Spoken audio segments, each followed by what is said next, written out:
আসসালামু আলাইকুম। আমার দেশীয় প্রবাসে ভাই বোনেরা কেমন আছেন? আশা করছি ভালোই আছেন। আজ আমরা ভালো আছি। তো আজ আমি লাউ কুমড়া বড়ি দিয়ে রুই মাছ ঝোল করব। এই যে লাউ আমি কেটে নিয়েছি, কি বড় বড় করে কেটে নিয়েছি ঝোল তো। এই রুই মাছটাও আমি কেটে ধুয়ে নিয়েছি, আর এই কুমড়া বড়িটাও আমি নিয়েছি। প্রথমেই আমি মাছটাকে হলুদ লবণ মরিচ দিয়ে একটু ভেজে নেব।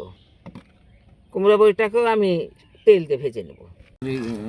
কুমড়া বড়িগুলো আমি ভাবছি আমি এপিট ওপিট করে লাল করে ভেজে নেব।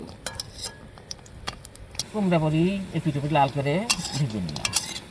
ফ্রাই প্যানে মাছ দিয়ে নেব। মাছ এপিট ওপিট করে লাল করে ভেজে নেব।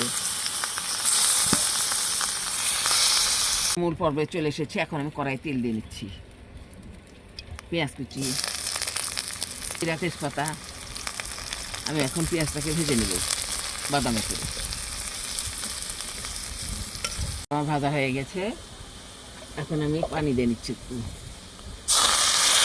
এখন মশলা দিয়ে নেব, যেমন জিরা বাটা, রসুন বাটা, আদা বাটা, মরিচ গুঁড়া, ধনিয়া গুঁড়া, মতো লবণ, হলুদ গুঁড়া। মশলা আমার দেওয়া হয়ে গেছে।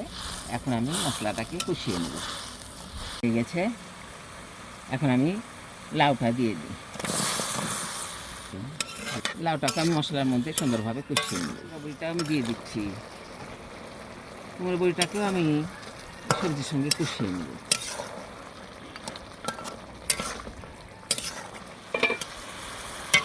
লাউ কুমড়ো বড়ি কষানো হয়ে গেছে। এখন আমি ঝোল দিয়ে দিচ্ছি। পরিমাণ মতো ঝোল দিয়ে দিলাম। এখন আমি আপাতত ঢেকে দিচ্ছি। বলক আসলে মাছ দিয়ে দিব। তুমি বলক এসেছে, এখন আমি মাছ দিয়ে নিচ্ছি। ভেজে রাখা মাছগুলা দিয়ে নিচ্ছি।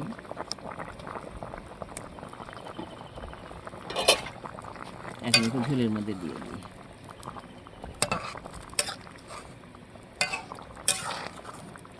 এখন আমি ঢেকে দিচ্ছি। আমাকে আরও কিছুক্ষণ রান্না করতে হবে। এই যে তরকারিটা আমার হয়ে গেছে। এখন আমি নামিয়ে নেব। কুমড়া বড়ি দিয়ে রুই মাছের ঝোলটা আমার হয়ে গেছে। তো আপনার ইচ্ছা করলে এভাবে রান্না করে খেতে পারবেন। একদিন রান্না করে দেখবেন লাউ দিয়ে, বেশ ভালো লাগবে। অনেকে লাউ দিয়ে রান্না করেন না, আলু দিয়ে রান্না করেন। তো আমরা লাউ কুমড়া বড়ি দিয়ে রান্না করি। আমরা প্রায়ই রান্না করি, বেশ ভালো লাগে। তো আপনারা সবাই ভালো থাকবেন, সুস্থ থাকবেন। আল্লাহ হাফেজ।